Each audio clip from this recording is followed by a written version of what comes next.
bomba, presidente! ¡Ese patada, don Toño! ¡Guardias! ¡Guardias! ¡Ven a ayudarte, güey!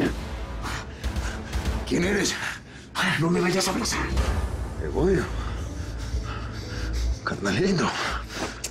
Si saben que somos carnales, nos va a cargar la chica. Deja apretarme, cabrón. Era la onda. Me mandaron matarte.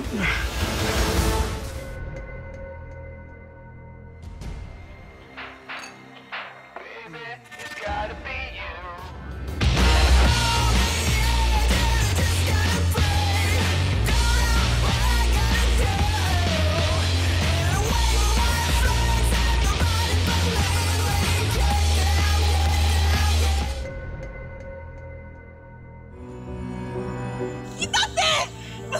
¡Suéltame, ¿Cómo de que no, ching? Una vez más, una vez más. Vamos, vamos, Caro, vamos, vamos, vamos, vamos. Ayuda, ayuda.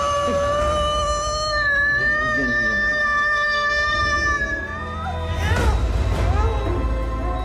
Mira nomás, Caro. Mira nomás.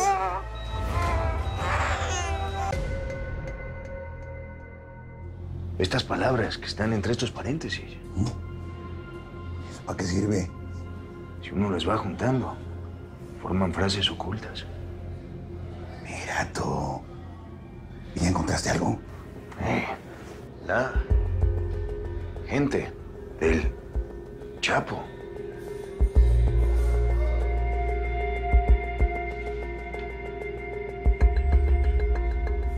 Hizo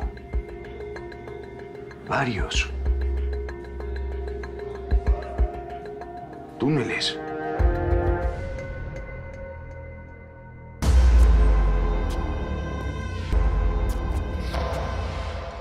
¡Mesa por mesa, vámonos!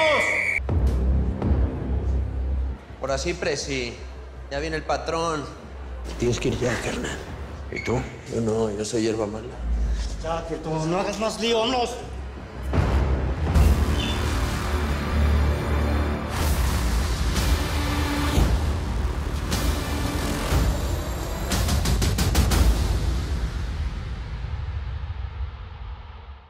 Un presidente honesto solo puede acabar muerto ¡Tiene que matar al maldito presidente!